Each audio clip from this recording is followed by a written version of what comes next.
Hey there fellow Planeswalkers, it's Steve for Collector Mania, and I am here with some exciting news. So we just got spoiled very recently, Nicol Bolas the Ravager, and the flip side, Nicol Bolas the Arisen. So, this is a flip creature Planeswalker. We haven't seen these since Origins. They're really cool. I absolutely love this card type. It's by far one of the most interesting things they've done in the last couple of years.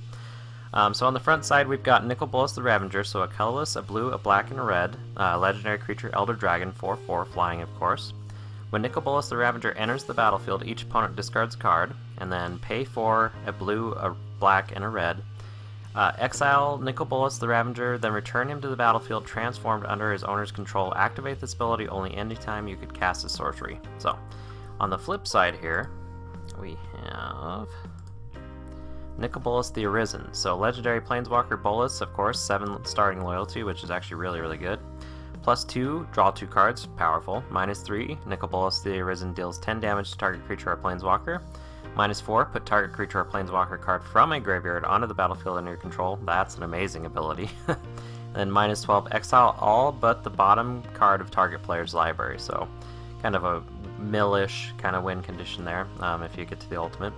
So yeah, this card's really cool. I'm excited to play it in Commander. I think it's going to be a really interesting, I guess, theme deck is what we're really going for here. So let's go ahead and break into the deck. I tried to go for, once again, like super heavy theme, but I tried to pull in like, I guess, relevant cards too, because there are definitely some Nicol Bolas cards that are just kind of like, well, this doesn't really work that well in Commander, you know, kind of thing. So anyway, let's get started with Liliana Vess. Of course, Liliana has just switched teams in the storyline, and she has joined Nicol Bolas because of some contractual reason. I can't remember exactly what the story's going off of, but it's compelling and interesting.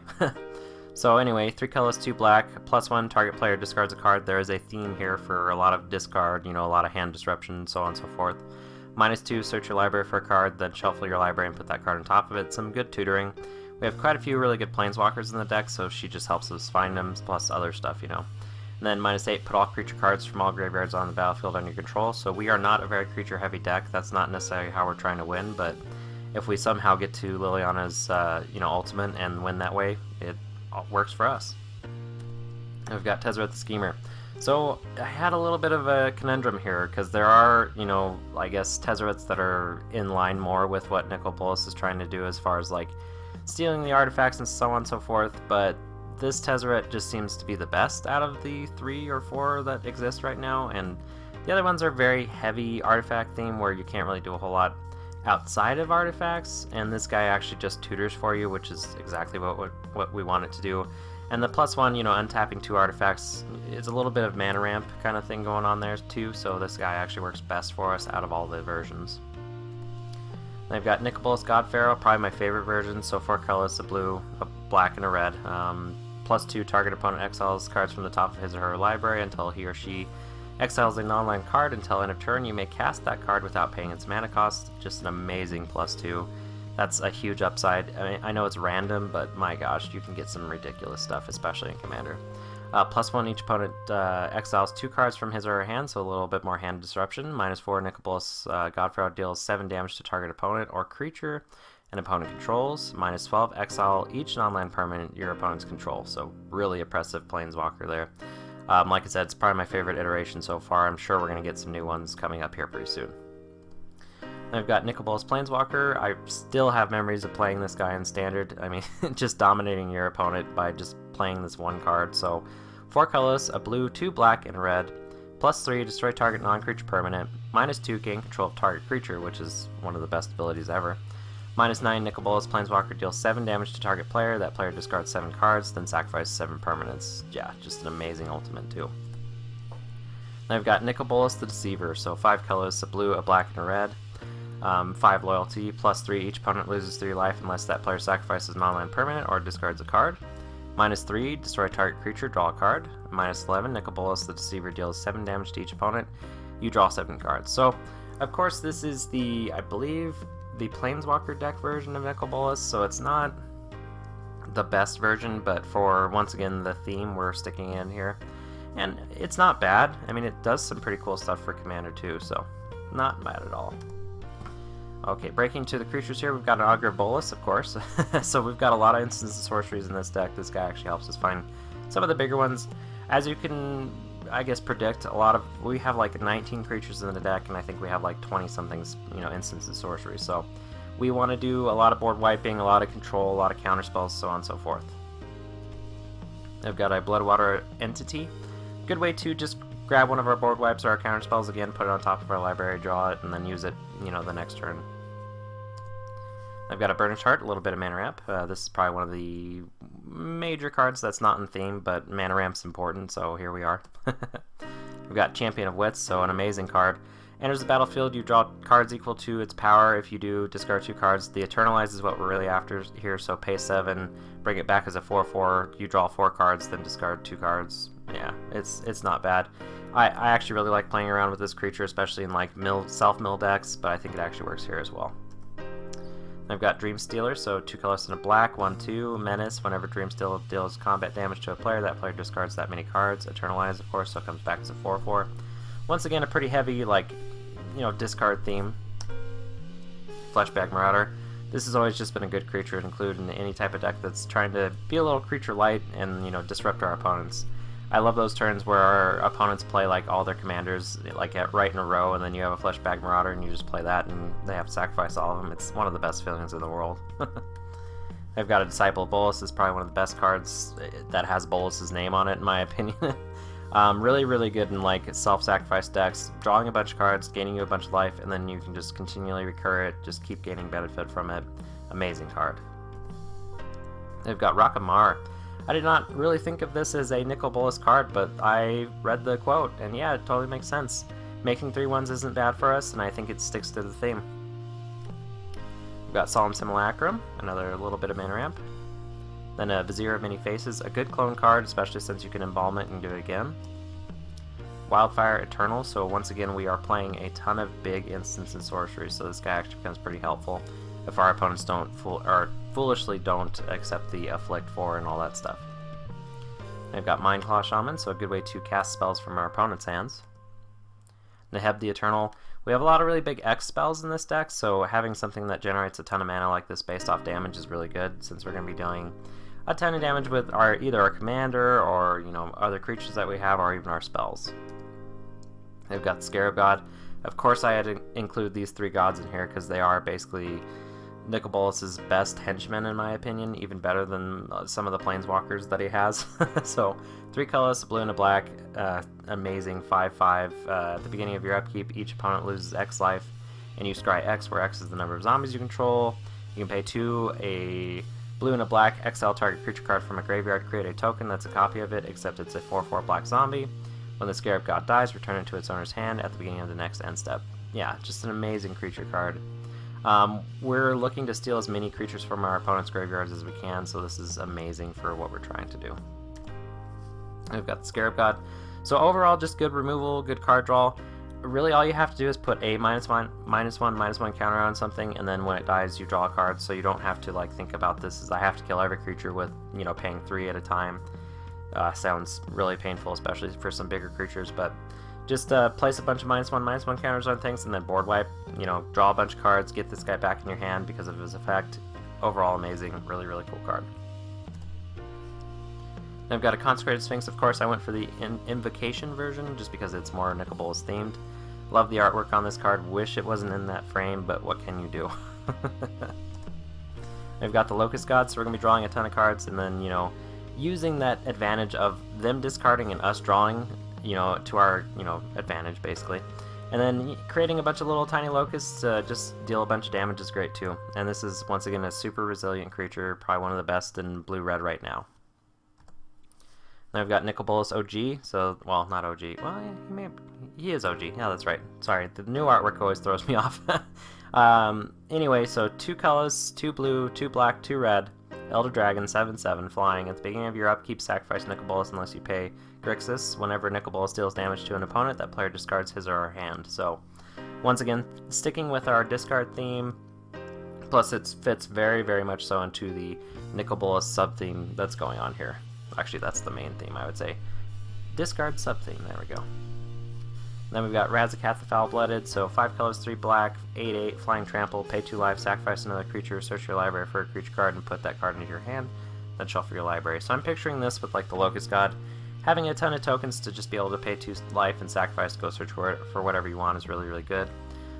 It was never really 100% clear if like Rancic was in league with Nicol Bolas, but my assumption is yes. I think all of those demons were in league with Nicol Bolas in some sort of way. So including him in the deck I think fits very heavily on theme. I've got Elixir of Mortality, so we're breaking to our artifacts here. Of course, having a reshuffle effect is always necessary. Soul Ring, Dimir Signet, Izzet Signet, Rakdos Signet, Commander Sphere, a little bit of card draw and mana ramp. Manalith, I included this basically because it's got the quote on it. Obelisk of Grixis. In doing research for a lot of this deck, pretty much everybody was just like, if it's Grixis related, it's Nicol Bolas' territory, because I guess he's the ruler of Grixis on the shards, or what were the shards, I guess. Really interesting include. I like the mana rock, I always have. I think these are good. Just tapping for all of your colors is important a lot of times. We've got the Chain Bale. Once again, we're playing pretty heavy planeswalkers. You know, essentially our commander is a planeswalker, so having something like this in our wheelhouse is really good for us. We've got Visage of Bolas, so this is mainly to mana ramp, but also to find our other Nicol Bolas the Deceiver, so could work out in our benefit, especially for, you know, late game and we just need to find a planeswalker. We've got Planar Bridge, so a big part of the Kaladesh storyline is essentially Tezzeret trying to steal this on Kaladesh and bring it to Nicol Bolas. We're assuming to bring his army of Eternals to, I'm guessing, Ravnica at this point. That looks like what the story's leading to, so we'll see what happens there. I've got Liliana's Caress, of course. Once again, we're doing a lot of discard for our opponents, so having something like this to just deal that little incremental damage to our opponents is really important. And yeah, it's pretty cool cards, especially since there's Liliana in here as well. We've got As Foretold, so a great way to get some of our bigger spells out late game. Blood Reckoning, so this is an interesting card, so 3 colors and a black. Enchantment, whenever a creature attacks you or a planeswalker you control, that creature's controller loses 1 life. So once again, just a little bit of incremental damage, plus it's got that Nicol Bolas quote right on it, so perfect for the deck. We've got the Eldest Reborn, an amazing card. Basically, it's a saga, so it goes in that order, you know, each draw step, yeah.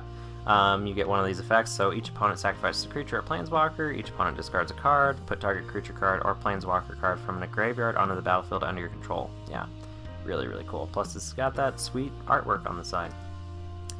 In Bolas' Clutches, so really cool enchantment, legendary enchantment aura, gain control of target permanent, and then you control, sorry, I can't read. Enchant permanent, you control enchanted permanent is legendary, so really good way to gain control of like your opponent's big win con. You know, you can grab anything with this, like their omniscience is yours now, so on and so forth. Speaking of omniscience, here we are. So I had to include this card. With that artwork, it's just epic. I mean, I don't own any of these invocations, but if I was looking to build this deck in real life, this would be one of the first ones I pick up. Okay, we're breaking to our instant speed spells here. Of course, we've got Counter Squall. Probably one of the most interesting counter spells to come out during that era. So counter target non-creature spell, its controller loses 2 life. So you're basically, you know, 2 for wanting them in a lot of ways. Really, really cool card though. We've got Imp's Mischief, so a good way to protect our Nicol Bolas, really. We've got Magma Quick, so a good board wipe for the most part. Plus, I included it mainly because of the Nicol Bolas quote on the bottom, and it's okay, it's decent. It'll do what we need it to do. We've got a Negate, Pull from Tomorrow, a little bit of card draw, Terminate, Soul Manipulation. This has been one of my favorite cards of all time. The fact that you can choose one or both is amazing. Counter target creature spell, return target creature card from your graveyard to your hand, so we can get back like our Neheb the Eternal or basically anything that we need, so on and so forth. Really, really cool card. Love the artwork, always have.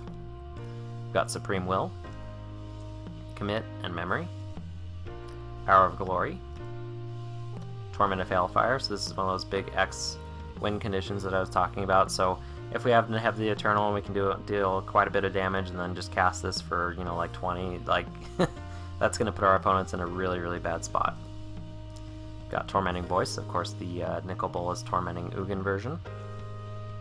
Hour of Eternity, really, really cool card. I have yet to play it outside of zombies, but I'm interested to try it here. Yeah, we don't have a whole lot of creatures in our deck, you know, so our graveyard's going to be fairly light, but at a certain point we will just be able to, you know, like, make 3 4/4 Eternals that have the abilities of whatever creature cards are in there, and that could be enough to, you know, give us the edge or just win the game. I've got Damnation with that really, really cool Nicol Bolas artwork. Deep Analysis. Crux of Fate. Dark Intimations. This is another one of my favorite cards. So 2 colors, a blue, a black, and a red. Each opponent sacrifices a creature or a planeswalker, then discards a card. You return a creature or planeswalker card from your graveyard to your hand. Then draw a card. When you cast a Bolas planeswalker spell, exile Dark Intimation from your graveyard. That planeswalker enters the battlefield with an additional loyalty counter on it. So either way, like I said, we have like 4 Nicol Bolas planeswalker cards in this deck, so this will work out for us for the most part. Got Hour of Devastation, good board wipe. Slave of Bolas, a classic spell. Cruel Ultimatum, another classic spell, just a backbreaking spell, really. They've got Rise of the Dark Realms. Once again, we don't have that many creatures in our deck, so being able to use all of our opponent's graveyards after we force them all to discard all of their creatures is really, really good. So this is one of the game-winning spells that we have in the deck. Then we're breaking to our land, so we've got Blood Crypt, Bloodstained Mire, Canyon Slough, Command Tower, Command Beacon, Crumbling Necropolis, Dragon Skull Summit, Drowned Catacomb, Evolving Wilds, Fetid Pools, Grixis Panorama, Polluted Delta, Reliquary Tower, Shivan Reef, Steam Vents, Watery Grave, and of course the Nicol Bolas edition, our Horns devastating island, mountain, and swamp. That should be a swamp, sorry. Images got messed up. Anyway, so that is the deck. I hope you guys have enjoyed. I know this is kind of a random one. We don't usually put videos out on Saturday, but I just saw this morning and was like, oh my gosh, this is really, really cool. I'm sure that we're going to get a lot of cards coming out in the core set and Ravnica that will probably make this deck a little bit better, you know, because we'll probably end up with some more theme cards, some pretty strong theme cards, I'm assuming, you know, at this point. But I'll look forward to that, and I will see you guys next time.